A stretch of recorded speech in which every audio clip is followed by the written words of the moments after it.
Hola, os doy la bienvenida nuevamente a mi canal de YouTube, al que os invito a suscribiros si lo tenéis a bien, como siempre digo.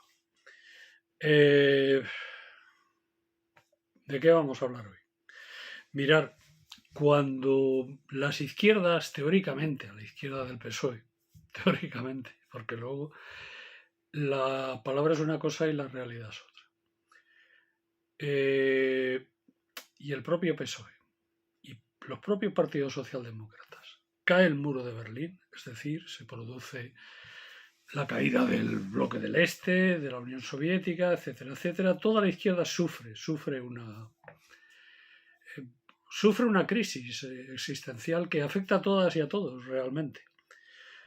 No pueden decir los socialdemócratas, no, esto no me afectó, porque es verdad que sí les afectó, porque además yo viví aquella situación. La izquierda tarda un tiempo en recomponerse. En muchos sectores de la socialdemocracia la opción es la tercera vía, es decir, derechizarse, hacerse partidarios de la globalización neoliberal, no combatir la dictadura de los mercados, que en esos momentos los movimientos ciudadanos, ATAC fundamentalmente, comienzan a denunciar y comienzan a analizar cuál es la situación. ¿Qué hizo Marx? Analizar cuál era la situación económica del capitalismo, qué era el capitalismo, y proponer fórmulas para enfrentarse a él, sabiendo de qué iba, y poder superar el capitalismo, es decir, conquistar el socialismo. Bueno, pues cuando toda esta situación se produce, hay un sector de la izquierda, procedente sobre todo de la izquierda estalinista, pero también, por ejemplo, de algunos sectores del trotskismo y algunas otras estructuras que en su momento habían sido maoístas, etcétera, etcétera, que empiezan a elaborar y empiezan a ver por dónde podía ir.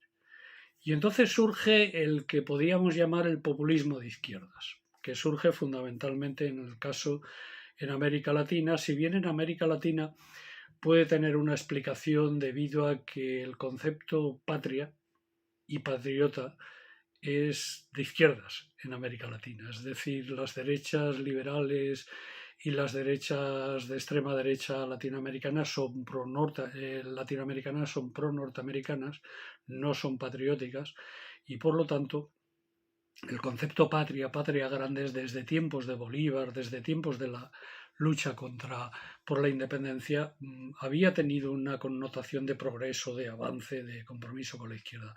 No ese es el caso de Europa y menos el de España. En nuestro caso, por el franquismo, aunque, por ejemplo, hoy en día, pues cuando se enarbola la bandera republicana, y se reivindica la república, justamente, en muchos casos se utiliza una bandera española, que es la bandera republicana, la bandera de la República Española. Bien, pues el populismo es trasplantado fundamentalmente a España.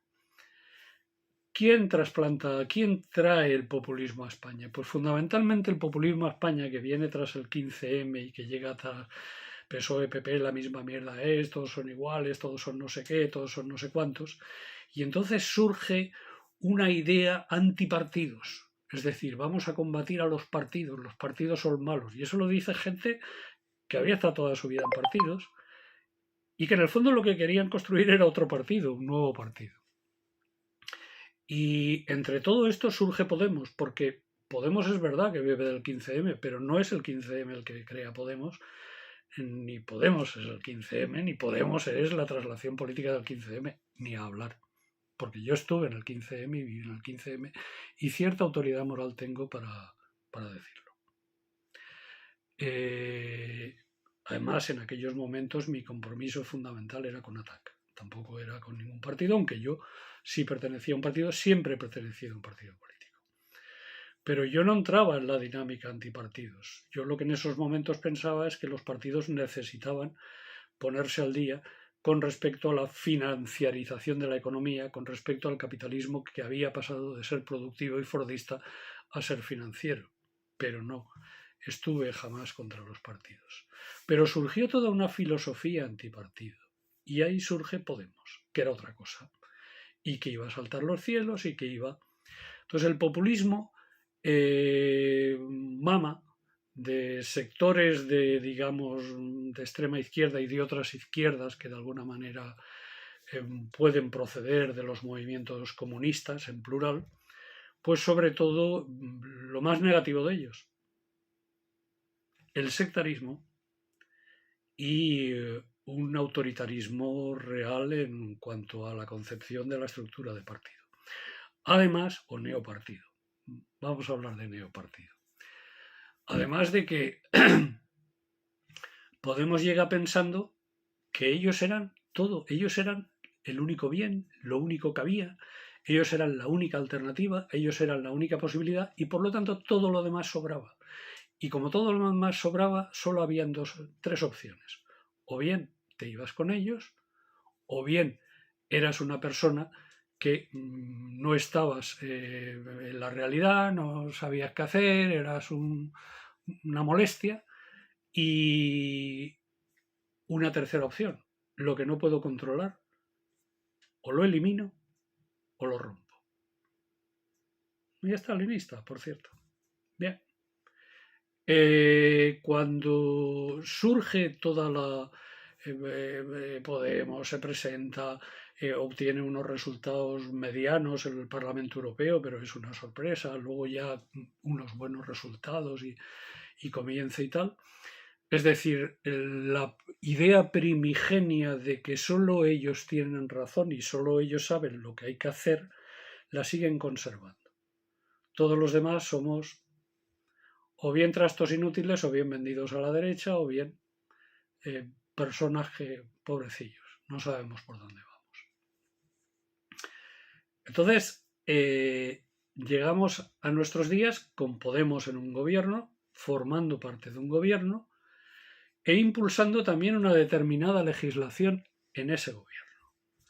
Entonces, Podemos, por ejemplo, al final logra que a través de la ministra de Trabajo y tal, pero bueno, también de todo el gobierno, que haya una reforma laboral que no lleva a nada, que es un engañabobos, que ya veremos algún día, porque los contratos estos indefinidos, ya hablaremos de los contratos indefinidos, porque hay mucho que hablar de los contratos indefinidos, porque de indefinidos, muy poquito.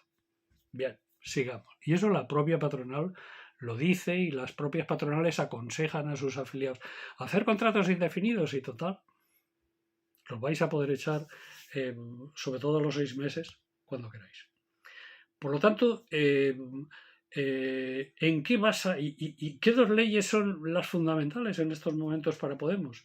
El tema de la vivienda, que es sangrante, y que es sangrante que el PSOE esté ahí resistiendo lo que no se puede resistir. Está resistiendo lo que acaba de hacer el primer ministro británico conservador en Gran Bretaña ahora, que es topar los alquileres. Pues aquí hay mucho miedo a topar los alquileres cuando lo ha hecho un conservador en Gran Bretaña. Entonces, ahí debía estar poniendo todo la carne en el asador. No, la ley queer y la ley del CSI. La ley del CSI era importante y contiene avances importantes. Yo no voy a decir que no.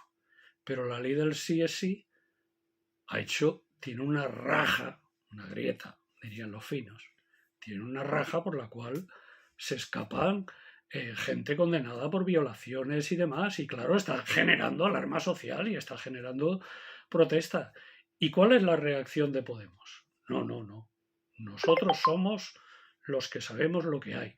Nosotros somos los que sabemos lo que hay. Cuando han hecho una puta chapuza. Solo por eso. Pero ya es bastante. Porque claro, lo que ha hecho la ley, reducir penas.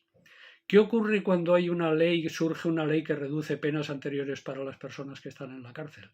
No es que los jueces sean machistas y sean conservadores, que lo son, y sean conservadores y sean la hostia, si ya lo sabemos, y sino que se lo digan a los presos políticos y a los presos de opinión y a las personas que hay por defender la libertad de expresión, que tenemos exiliados, que tenemos gente encarcelada y que tenemos gente o a los políticos catalanes, que se lo digan a ellos.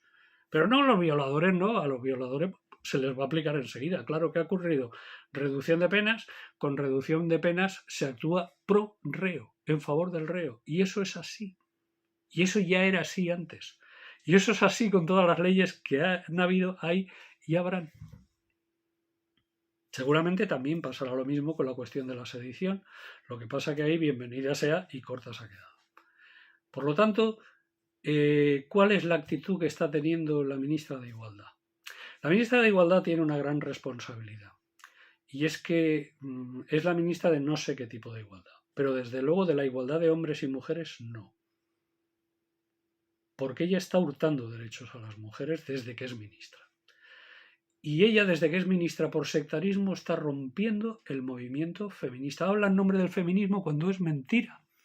No tenemos que ir a la gente que lleva tiempo luchando, y también muchas chavalas jóvenes que se han incorporado al movimiento feminista, para que ellas te digan y te argumenten perfectamente por qué la ministra de Igualdad no es feminista y ataca y agrede a las mujeres.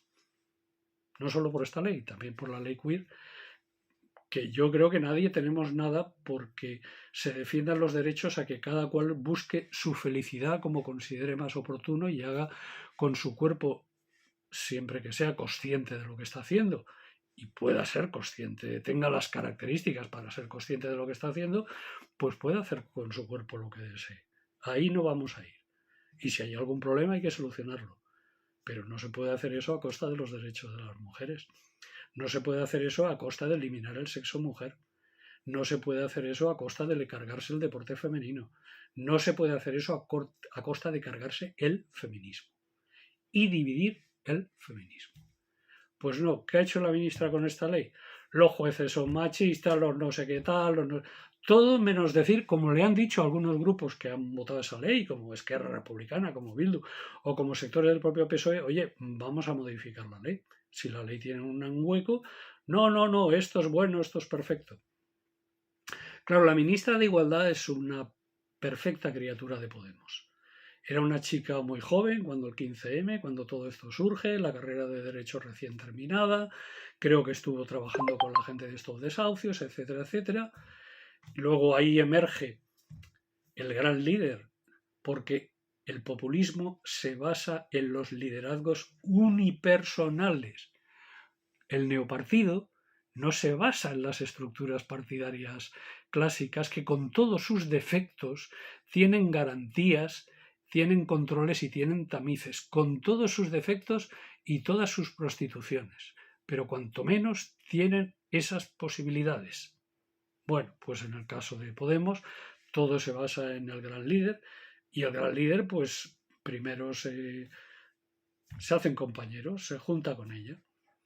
Y entonces me acuerdo aquello de la época peronista de Isabelita y Perón, de Evita Perón, Perón Evita, y ahora Isabelita, cuando Perón se casó con Isabel Martínez de Perón, pues la dejó de presidenta de Argentina, que por cierto fue un desastre, abrió la puerta a la extrema derecha y provocó la dictadura militar, la Isabelita Perón. Pero ahí está, y no pasa nada. Yo sé que en un partido político se hubiera tenido mucho pudor de que el marido o la mujer o el marido o el marido, la mujer o la mujer, pues, hombre, tienen derecho a militar, tienen derecho a estar, tienen derecho a tener carrera política, pero los dos en el gobierno, los dos ministros a la vez, esto es muy fuerte, ¿no? Y ahí está. Y ahí están las consecuencias. Y ahí estamos sufriendo las consecuencias. Por lo tanto, dicho todo esto, al final llego. Vamos a ver. Primero, señora ministra de Igualdad Irene Montero, deje al movimiento feminista en paz o escuche a todo el movimiento feminista integrado por mujeres del sexo mujer, sexo doblemente explotado y doblemente oprimido y violentado más que ningún otro sexo ni ningún otro género. Violentado durante siglos, escarnecido durante siglos y que sigue sufriendo ahora acoso, violación, de forma infinita con respecto a cualquier género, al sexo mujer. Segundo, negocie usted con el movimiento feminista. Siéntese, escuche a las feministas. Las juristas feministas ya advirtieron de lo que iba a pasar. No solo el Consejo, el Consejo del Poder Judicial, que vaya usted, esos son, todo lo que digan tienen razón. Menos democráticos son de todo.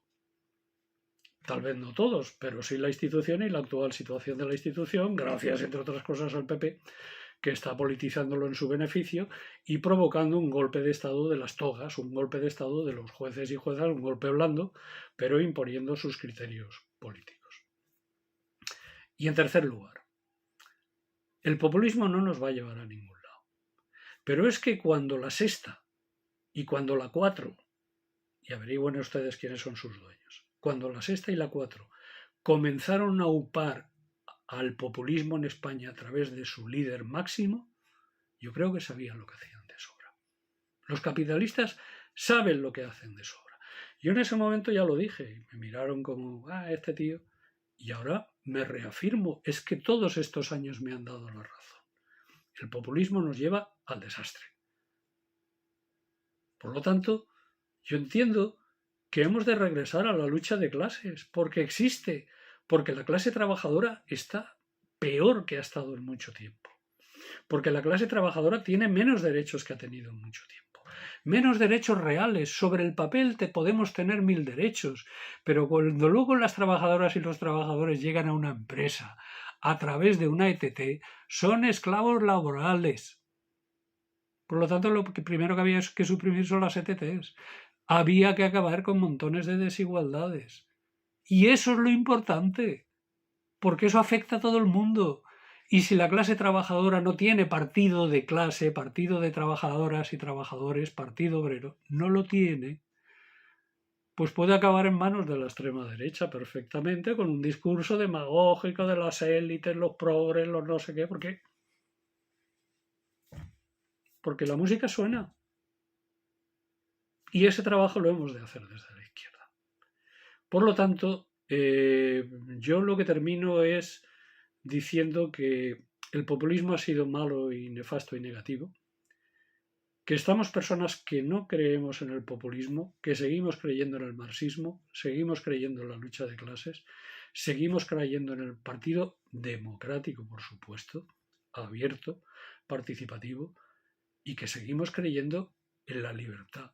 Pero la libertad sin justicia y sin reparto no existe. La libertad sin socialismo es una falacia, porque mandan los ricos, porque mandan las clases poseedoras. No es cuestión de casta, eso es un bluff, no es cuestión de... no, es cuestión de clase, la clase poseedora y las clases trabajadoras y subalternas. Y ahí está el conflicto. Y ese conflicto es bueno, y ese conflicto la clase trabajadora lo necesita. Lo que no necesitamos es populismo, necesitamos coherencia, necesitamos socialismo, que lo sea, necesitamos feminismo, porque sin feminismo no hay socialismo. Pero el socialismo feminista tiene mucho, mucho que decir. Muchas gracias.